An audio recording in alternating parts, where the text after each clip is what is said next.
My name is Matthew Welwood. I am a second-year university student here at Nipissing University. I am currently studying a double majors in philosophy and political science, mostly with the interest in international relations and human nature. I'm very interested in promoting peace both on a daily basis and on a larger scale. I'm very happy to take part in any event or any group or even thought process that helps promote or develop an understanding of peace. Nick Hathorn. I'm in my third year of university here at Nipissing, and I'm interested in political science and classical studies. Within political science, I'm mostly interested in political philosophy and international relations.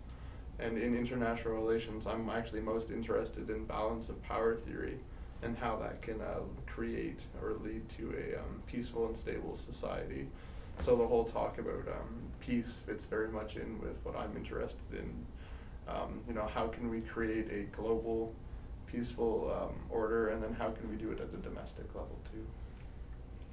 Great. Well, thank you so much for joining me today, talking about peace with me. Thank you for having us.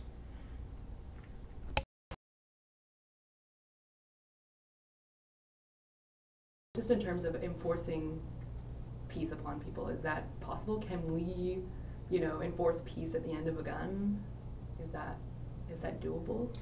I think you can enforce a stalemate or something, and that can lead to a peace down the road. I mean, I would argue that is better than violence. I would say there has to be a war already happening.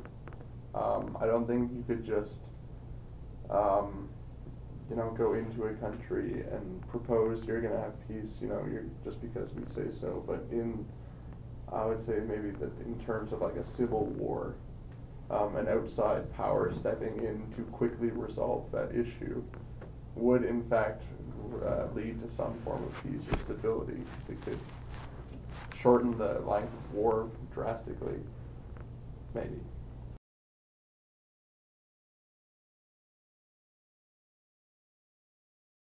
So is peace about, going back to the videos, is peace about action, or is it about inaction? Is it about turning the other cheek, so to speak? Both. Lack of military action, but I definitely feel like it's something to strive for.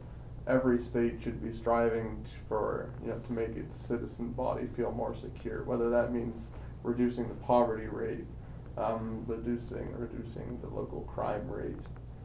So it's a bit of both. It's sort of like a balancing act. You have to take action in some places, and in others just sort of let things go. It's almost like you got to know when to pick your battles. It's all about timing. I always think of the relationship between the U.S. and a lot of South American states, where certainly there's no military force, but simply the economic dependence being created. It's not an armed conflict, but that's not a peaceful relationship. The lack of human security being fostered,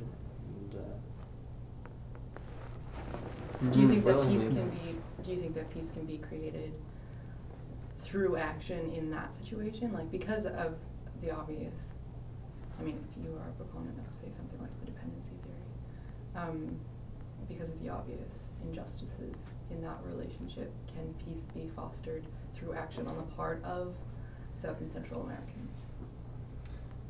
I think so. If they were continue to foster their own economies and create better conditions with themselves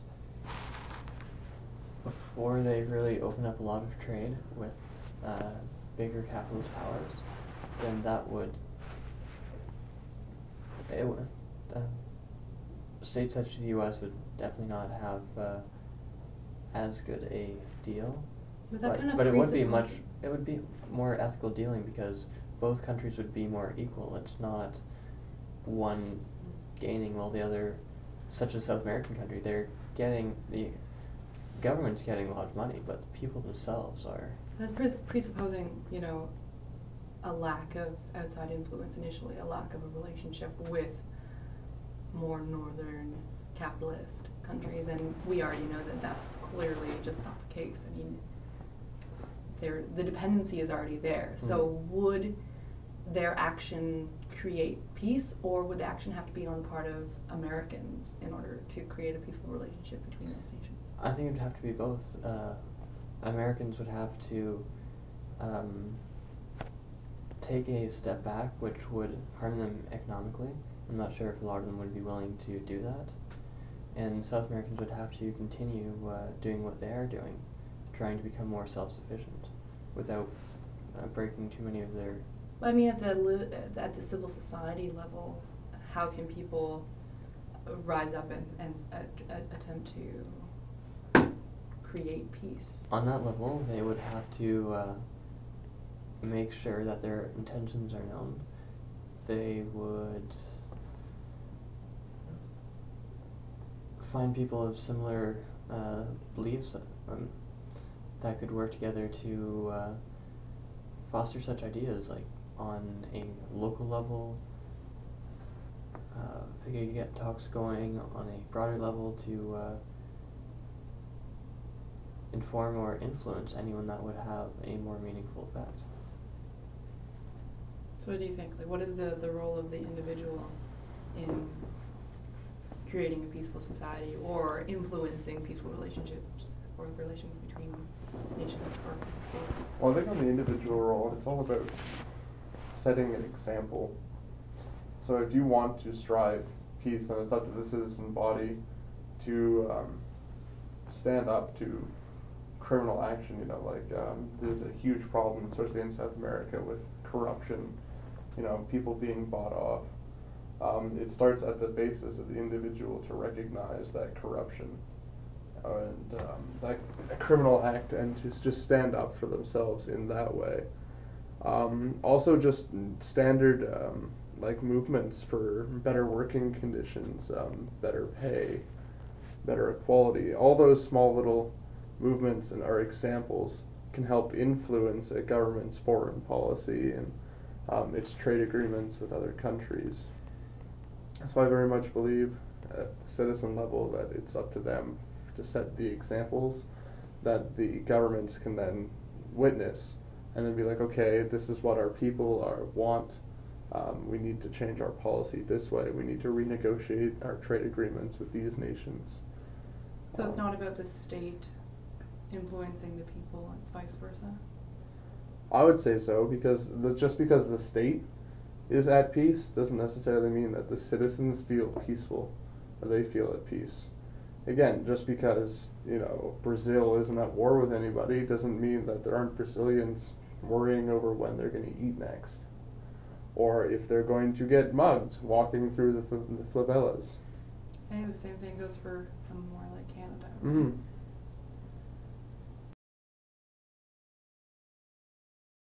As Janice Alton said, you know, if you have injustice, if you have hunger and need, etc., then you have the conditions for conflict and for violence. Do you think that in the midst of violence there can be peace? How do you mean? Can there be peace during a war? And if there were to be peace during a war, what, or in the midst of violent conflict, what would that mean? Well, the Cold War is sort of an example of that. I mean, it was still technically a war, but it was still relatively peaceful compared to, well, despite the fact that we almost died in the Cuban Missile Crisis, there was still a relative peace. I mean, there was still Vietnam and Korea, but even those wars were so small and isolated compared to World War I, World War II, some of the other like colonial conflicts that were happening in the previous century.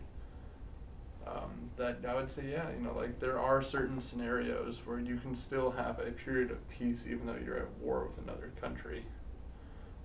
Canada right now is still technically at war with against the Taliban, yet I don't feel like my security is threatened in any way.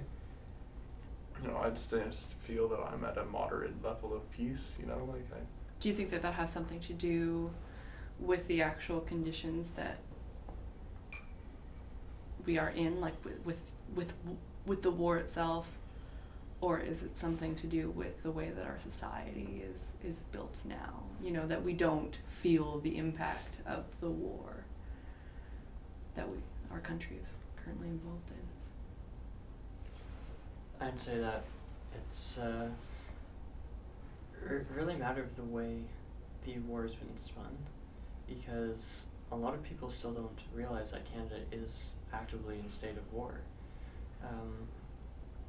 Even when you realize this, it doesn't really change your perception of your own security at all. It's it feels out there, yeah. right? And the level of it being removed, the actions going on out there are incredibly violent. A lot of Canadian soldiers over there are at risk, have been injured, have been killed. But it's not immediate to very many Canadians, bar the families of the people over there. Also, I'd just say, like, the type of war that Afghanistan is, and the size of it too, makes it so we don't feel it as much at home. Like, again, World War II, World War I, they were such large scale that, you know, like, everybody could feel it at home because, like, half of Canada was gone out fighting this war, whereas we've only got 2,000 people out of 30 million. So, like, sure, every, you know, casualty is, you know, a sad loss, but, you know, like, what's 10 people to 30 million compared to, you know, like the World War II period where we were losing, like, thousands, hundreds of thousands. So, like, I just, like, the type of war itself, I think, affects how we as citizens relate to that war. How, like, none of my family members are currently involved in this war, unlike they would have been in World War I, World War II. So I feel like since there's less people involved, citizens feel more secure about it. Do you think that it's problematic that we are so disconnected from a war because it doesn't immediately affect us, even though there are tons and tons of innocent lives being taken? It is worrisome, like, regardless of the scale of the war or, you know, the significance of the outcome. Everybody should still feel it. Everybody should be aware of it. You know, everybody should know we're at war because, you know, even if we're fighting, you know, like 10 dudes with pitchforks, you know, there's still some form of security threat there. You know, like, that's resources we're now putting into this war instead of solving domestic issues. So even if it's minuscule, people should still be aware of it. We should try and end it as quickly as possible, so that way we can continue like social and civil movements. You know, help fix the domestic problems, help establish domestic peace. If you can establish domestic peace, you can establish international peace. But what about on like a human rights level, in terms of our responsibility to other people and not just to ourselves? Is there a problem there in our disconnect from a war like Afghanistan, etc.? Should we fight wars on a human rights basis, or should we aim to end wars on the basis of human rights? Or should it be all about our economic well-being as a nation? I'd say both, because our economic well-being should be not an end for any conflict or a means. If a tragic human rights violation is occurring in a state such as Libya, and the people are revolting against the government for the sake of human security, then I think NATO's completely justified in doing what they did. I would almost have trouble actually calling that a war. Like, it was a UN Security Council like resolution passed, so I would have trouble calling that, you know, a war for human rights. It was definitely armed intervention, but I think the fact that it was passed and recognized by an international body sort of makes it more law than war, more of, I'd say, a police action than a militaristic action. I'm just trying to make a subtle distinction, so it's almost like just trying to monitor and put an end to the conflict, sort of like a police action, whereas you're actually militarily trying to accomplish something. I'd like to bring it back to a war that Canada is involved in right now, obviously, just because that's where we began, and the human rights issues going on there. What I want to know is, should we aim to end that war because it is better for Canada, or because it is better for the people that, you know, are being harmed the most in this conflict? Well, you have to, I think, look at it from both point of views. I mean, if you have huge domestic unrest, you know, you have a failing economy, then maybe, you know, as selfish as it may seem, maybe it is best to put your interests forward to, you know, secure your own citizen. I mean, you want to help as many people as you can, but I think sometimes if situations are bad enough, you have to pull back and fix domestic issues first. But if you have like surplus, you know, capabilities, if you have all this extra resources and this manpower, then even then I still don't necessarily think you should be engaged in war. I still feel like it should be grassroots movements, NGOs. I don't think you're really going to get very far with just a gun. I mean, in a place like Afghanistan where you do have some radical fundamentalists, you do need some form of protection or security for those NGOs. I don't think you're going to militarily impose a democracy on a country, but I think the only role Canada should be there on is an actual support role to allow them to come to their own conclusion, whether or not it may be something we ultimately feel is favorable to us or not. But do we need to be there? Is that not paternalistic to say that we need to be there in a support role? Well, only insofar as they wish for external help. Yeah, if they don't want us there, then I feel we have no reason being there. But as a more developed country, you could say that perhaps it's almost, I don't want to be as arrogant and say it's our responsibility, but I mean, we do have these surplus capabilities, so if there is something that a population wants to accomplish, then, you know, why can't we help them do it? I mean, it's still what they want. Why can't we just help provide the resources or the manpower to just get it going? What does peace mean to you on an individual level? Peace for me on an individual level is a certain amount of acceptance, not just tolerance of those around you, both in your immediate community and abroad, but accepting of people's human nature, that there are going to be differences, as there are conflicts, but they can certainly be resolved. And it would be, for me, living well. Respecting other people, ensuring that everyone receives, at the very least, a basic level of human security, the welfare state, a place to live, food, safety, security, and happiness. And how do you personally aim to bring that about, or how do you live that idea of peace in your own life? I try to promote equanimity and support people around me.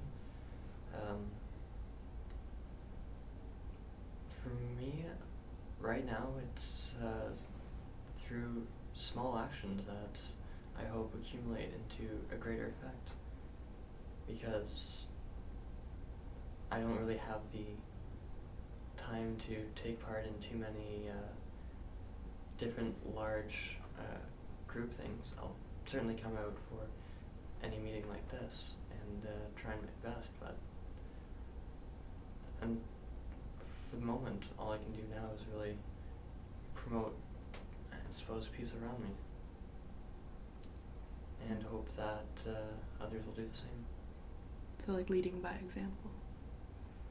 What about you? Well, peace for me starts with inner peace. If you're not at peace with yourself, if you're not comfortable and accepting of like who you are or your role and your position in life, then you're just going to become really stressed out. Everything's going to be, you're going to become a neurotic, like nutball.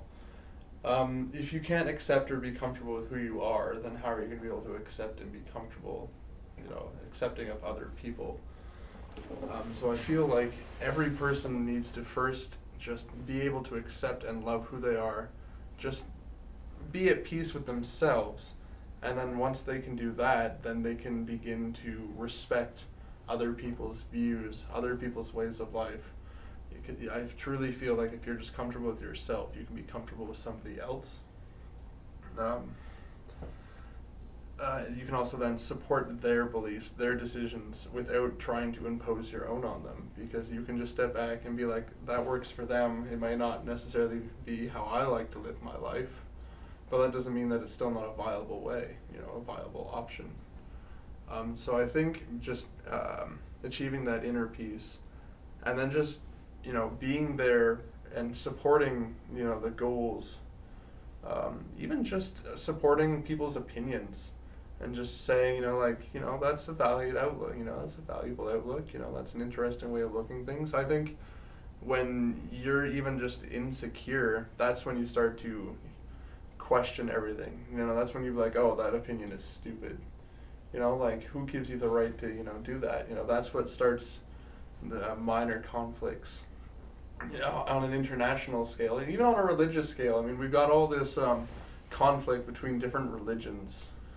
If people could just accept that each religion is, to one's own. Some people may want to believe that Jesus was the Son of God, some others don't. I think that stems from just how you relate to the world and how at peace you are with yourself. I think if people were to just be more secure and more open about themselves, and more open and tolerant of, therefore, other people, all those small, minor, petty differences and conflicts that can escalate into religious wars could easily be solved.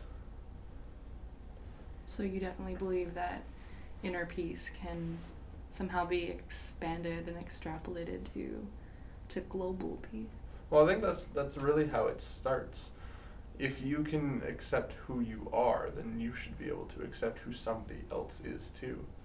I mean, you could look at the whole invention of the barbarian as just a way of not being able to come to terms with who you are. You need to create that other just to feel secure with who you are. If we can knock down that notion, if we can just be comfortable with who we are instead of turning the Taliban or the people of the Middle East into some sort of Middle Eastern barbarian monster that we don't understand, and just accept them from who we are or who they are, then the conflicts and the tension between us and that part of the world would be greatly reduced. We can't keep simply placing new adversaries as soon as the last one's been eliminated. I mean, it's like we're always looking for somebody or something to compare ourselves to like try and oh look, there's another one that we got to prove that we're better than, or and just accepting. You don't, once one enemy has been defeated, you don't have to go and create another one. You don't have to go and look for another one. Just accept people as they are. I mean, the quote-unquote threat of Islam has arisen over, last 15, 20 years? Just out of nowhere. I mean, there's radical elements of every religion, but this one has been targeted and made into a new threat. And I think that the answer to that is just to realize that they're not, and it's a construct, and people have to simply accept people. I mean, yes, there are going to be radicals of every belief, every faith, every persuasion, every thought, but that's not necessarily a barrier to peace. I always find that interesting, the language we use to describe people who have extreme beliefs. We call them fundamentalists. Mm-hmm. And I think it's funny, I mentioned this to you or the idea that we never call ourselves democratic fundamentalists. Oh, we're huge fundamentalists.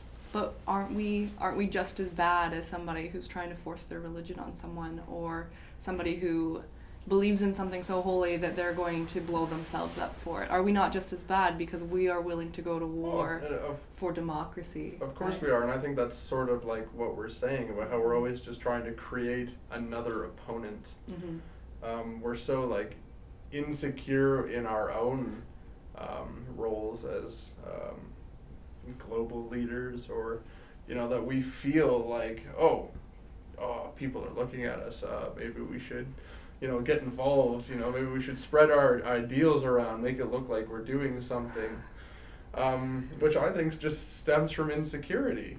They just can't step back and be like, we're done, we solved this problem, there's nothing else threatening us out there, let's just pack up and go home. No, they're constantly trying to create a new threat just so that way they have a threat to respond to, instead of just being comfortable with themselves and their position amongst the global community. I like this idea of comparing an individual to a state, because now I'm picturing, the United States as Lady Liberty, as this embodiment of some sort of ideal, democratic Republican ideal, right? And it's really neat when you think about that as like Lady Liberty is insecure, because when you look at it that way, you realize how the state is so influenced by the individuals who run the state, right? You can look at it the same way, like schoolyard bullying. A kid is so insecure with himself that he has to find another person to prove to everybody else that, look at me, I can do this. Like states act the exact same way. When they get insecure, they try to create a foe or an opponent, usually one that's weaker than themselves, so that way they can just try and prove their might. You look at the same thing with, Afghanistan, Iraq, and the United States. The United States was the bully. Afghanistan and Iraq were the two geeky little kids that the bully tried to beat up on, and then the bully learned its lesson. Pardon my language, sort of got its ass kicked. Just showing just how insecure that, state actually is. Despite all of its strength and power, it's still just, like a afraid little child lashing out at anything that might threaten it. Mm-hmm. Do you think that we can have peace when we don't have equality of the sexes, or equality of gender, or equality of sexuality, or equality of anything? By our definition of peace, we can't have it unless we have that security, that true equality, and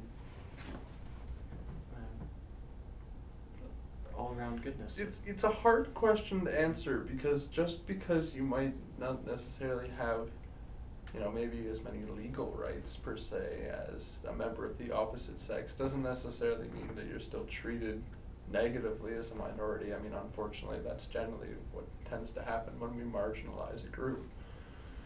But just because they might be second-class citizens doesn't necessarily mean that they don't feel secure. This is just a hard question to answer. I mean, obviously, equality. I mean, that is how we should be. And I believe that will lead to a more peaceful society. Again, it's just tricky. It's because, not everybody feels less secure just because they don't necessarily have as many rights.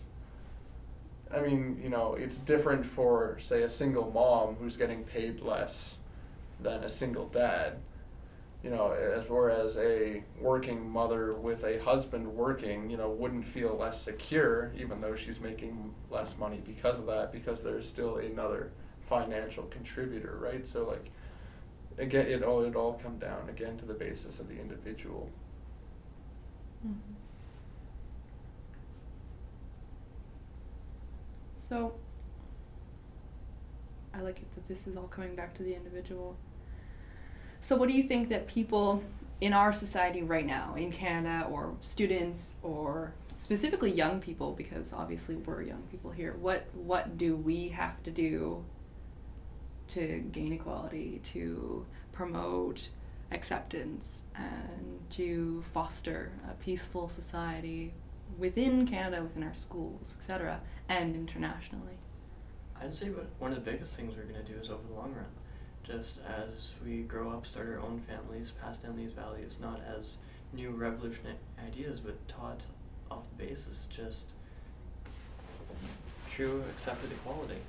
In the workplace, we will continue to promote our own ideas, and it may just be a civilizational change, just from one generation to another.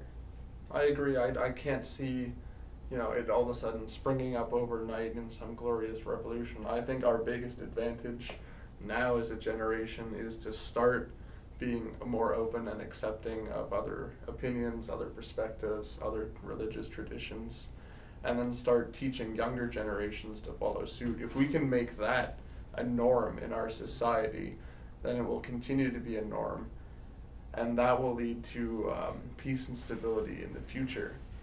Whereas, some quick overnight revolution could fall apart in a decade, with any type of regime change or anything like that. Whereas if it gets enculturated, as a norm, it's much more difficult for that to fall apart in the long run. Like, I love my grandmother to death, but she's horribly racist, simply because she doesn't understand a lot of the reasons behind equality. She accepts that everyone is equal in terms, but she can't quite grasp a lot of the reasons for equality. Thinks that everyone should stay in their own area of the world. Mm. And until the prevalent view is the acceptance of everyone as their own free and equal person, until we have that level of human security, then I think we won't see any dramatic changes. So what you're saying is that we, as a generation, simply have to foster this thing that we all seem to have as a given, that we are equal human beings, and we just need to foster that and pass it on to the younger generation. That we just need to practice and exercise every day in just our interactions with individuals. I mean, even within this group, we can still be acceptance of one another even if we were all different religions, or even if we just had different viewpoints on this discussion of peace. That wouldn't have to come to some sort of heated argument. I could very well accept anybody's viewpoint as being legitimate, because there's so many different answers. There's so many different ways to live one's life. There's no set concrete rule. I mean, just if that works for another person and you live your life an entirely different way and it works just as fine for you, then that's fine. Just accept the way that goes. So I think what we need to do is just practice that in our everyday lives. Just start sort of that routine and try and ingrain it in our culture. Try to become it a norm, and teach our children, then have our children practice it in their everyday lives, and then pass it down through that way. So radicalism and things like that, you think are not as effective, or not in the long term. Well, not necessarily as not as effective in creating it, but they're not as effective, I'd say, in maintaining it, because just anything can change, radically like that. Whereas if it's ingrained into a culture, it's much harder to weed out, because it's now just a part of who you are as a people, as opposed to something that just sort of happened overnight in some sort of violent conflict. I think another factor may be, since everything's become so globalized in the last 10 years especially, and with the advances just in science over the last 100 years, I think faith has really taken a large blow, and we are getting a lot of fundamentalists out of that fighting vehemently for the faith, but the majority of people are now kind of settling down into what I would call calling themselves religious but not actually practicing anything, and I think that will lead to a lot more acceptance of other people, because it's not suddenly one faith against another, one people's against another. Well, I think this, but that's just my thought. You don't see the diminishment, is that a word? Diminishment of religion as part of our culture, as part of all of our cultures, as sort of in having the potential to incite a resurgence of radical faith. I mean, that's what so many people say is happening with things like the Taliban, etc., right? That they're fighting back violently in order to regain what they've lost. Oh, certainly, but I think they're also being pressured so much from the outside. It's not simply that the process is just happening anymore, it's that they're actively being fought against in such a way that they feel the only way to just keep their normal practices is through violent outburst. It's a counter-hegemonic action. Well, I personally relate it all back to what I was talking about, just being insecure. I mean, just because religion, organized religion, doctrine religions are on a decline doesn't mean that you still can't have spiritual beliefs and, live that certain way of life. I think it's just insecure, just because the West, might be, have interests in the Middle East, doesn't necessarily mean that your religious ideals are going to be at stake. I mean, just because science, might prove that there is no God, doesn't mean that that will probably never happen. You can never concretely prove that or not. That's just an example. It doesn't necessarily mean that you still can't believe in a higher power. I mean, that's one of the greatest things about this is such a liberal democratic society, is you can believe whatever you want. You can practice whatever you want. Even if, we know why it rains. I mean, if you still want to say that, God made it rain, makes it rain, then that's cool. That's your belief. I'll disagree with what you say, but it'll defend to the death your right to say it. Mm-hmm. I love that. So I just think it's insecurity. I think, these individuals and these groups are just afraid and insecure that just because their style of life or their religion is becoming less popular, it doesn't mean its existence is threatened. Doesn't mean that we're going to, criticize you or attack you for following that belief. It just means less people are doing it by their choice.